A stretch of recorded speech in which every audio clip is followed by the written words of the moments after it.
Hi ಸ್ನೇಹಿತರೆ, ಎಲ್ಲರಿಗೂ ನಮಸ್ಕಾರ. ಇವತ್ತಿನ ಒಂದು ವಿಡಿಯೋದಲ್ಲಿ ಕರ್ನಾಟಕ ರಾಜ್ಯ ಕಾನೂನು ಸೇವೆಗಳ ಪ್ರಾಧಿಕಾರ ಹುದ್ದೆಗಳ ನೇಮಕಾತಿ 2024 ಅರ್ಹತೆ ಹೊಂದಿರುವ ಅಭ್ಯರ್ಥಿಗಳು ಅಧಿಕೃತ ವೆಬ್ಸೈಟ್ಗೆ ಭೇಟಿ ನೀಡುವ ಮೂಲಕ ಈ ಹುದ್ದೆಗಳಿಗೆ ಅರ್ಜಿ ಸಲ್ಲಿಸಬಹುದು. ಈ ಹುದ್ದೆಗೆ ಪುರುಷ ಮತ್ತು ಸ್ತ್ರೀಯರು ಕೂಡ ಅರ್ಜಿ ಸಲ್ಲಿಸಬಹುದು. ಈ ಹುದ್ದೆ ಬಗ್ಗೆ ಸಂಪೂರ್ಣವಾದ ಮಾಹಿತಿ ಕೊಡ್ತೇನೆ. ವಿಡಿಯೋ ಸ್ಕಿಪ್ ಮಾಡದೆ ಕೊನೆ ತನಕ ನೋಡಿ. ಇಲಾಖೆ ಹೆಸರು ಕರ್ನಾಟಕ ರಾಜ್ಯ ಕಾನೂನು ಸೇವೆಗಳ ಪ್ರಾಧಿಕಾರ.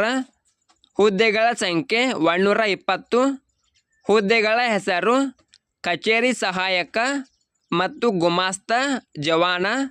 ಉದ್ಯೋಗ ಸ್ಥಳ Karnataka. Application mode online mode ಆಗಿರುತ್ತದೆ.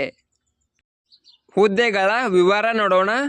ಕಚೇರಿ ಸಹಾಯಕ ಗುಮಾಸ್ತ 60 ಹುದ್ದೆಗಳು, ಜವಾನ 60 ಹುದ್ದೆಗಳು. ವೇತನದ ವಿವರ ನೋಡೋಣ. ಕಚೇರಿ ಸಹಾಯಕ ಗುಮಾಸ್ತ ಹುದ್ದೆಗೆ 19,695 ರೂಪಾಯಿ, ಜವಾನ ಹುದ್ದೆಗೆ 15,088 ರೂಪಾಯಿ. ವಯೋಮಿತಿ ನೋಡೋಣ. ಕರ್ನಾಟಕ ರಾಜ್ಯ ಕಾನೂನು ಸೇವೆಗಳ ಪ್ರಾಧಿಕಾರ ನೇಮಕಾತಿ ಅಧಿಸೂಚನೆಯ ಪ್ರಕಾರ ಅಭ್ಯರ್ಥಿಗಳ ವಯಸ್ಸು 18 ವರ್ಷಕ್ಕಿಂತ ಕಡಿಮೆ ಇರಬಾರದು ಮತ್ತು 35 ವರ್ಷಕ್ಕಿಂತ ಹೆಚ್ಚಿರಬಾರದು. ಅರ್ಜಿ ಶುಲ್ಕ ನೋಡೋಣ. ಯಾವುದೇ ರೀತಿಯ ಅರ್ಜಿ ಶುಲ್ಕ ಇರುವುದಿಲ್ಲ.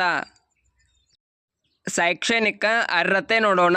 ಆಫೀಸ್ ಅಸಿಸ್ಟೆಂಟ್ ಕ್ಲರ್ಕ್ ಹುದ್ದೆಗೆ ಪದವಿ ಶೈಕ್ಷಣಿಕ ಅರ್ಹತೆ ಜೊತೆಗೆ ಕಂಪ್ಯೂಟರ್ ಮತ್ತು ಟೈಪಿಂಗ್ ಜ್ಞಾನವನ್ನು ಹೊಂದಿರಬೇಕು. ಆಫೀಸ್ ಪಿಯೋನ್ ಹುದ್ದೆಗೆ SSLC ಕಂಪ್ಲೀಟ್ ಆಗಿರಬೇಕು. ಅರ್ಜಿ ಸಲ್ಲಿಸುವ ವಿಳಾಸ ನೋಡೋಣ.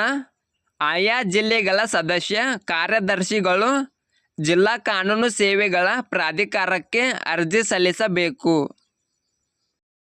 ಆಯ್ಕೆ ವಿಧಾನ ನೋಡೋಣ. ಸಂದರ್ಶನ, ಬರವಣಿಗೆ ಕೌಶಲ್ಯ, ಕಂಪ್ಯೂಟರ್ ಬೆರಳಚ್ಚು ನಿಖರತೆ ಮತ್ತು ನೈಪುಣ್ಯತೆಯನ್ನು ಹೊಂದಿರಬೇಕು. ಪ್ರಮುಖ ದಿನಾಂಕ ನೋಡೋಣ. ಆಫ್ಲೈನ್ನಲ್ಲಿ ಅರ್ಜಿ ಸಲ್ಲಿಸಲು ಪ್ರಾರಂಭದ ದಿನಾಂಕ 25 ಸೆಪ್ಟೆಂಬರ್ 2024. ಆಫ್ಲೈನ್ನಲ್ಲಿ ಅರ್ಜಿ ಸಲ್ಲಿಸಲು ಕೊನೆಯ ದಿನಾಂಕ 3 ಅಕ್ಟೋಬರ್ 2024. ಈ ವಿಡಿಯೋ ಇಷ್ಟವಾದರೆ ಲೈಕ್ ಮಾಡಿ, ಶೇರ್ ಮಾಡಿ. ನಿರಂತರ ಉದ್ಯೋಗದ ಮಾಹಿತಿಗಾಗಿ ಸಬ್ಸ್ಕ್ರೈಬ್ ಮಾಡಿ. ನಾವು ಹಾಕುವ ಎಲ್ಲ ಹೊಸ ಅಪ್ಡೇಟ್ಗಳು ನೋಟಿಫಿಕೇಷನ್ ಮೂಲಕ ಬರುತ್ತವೆ.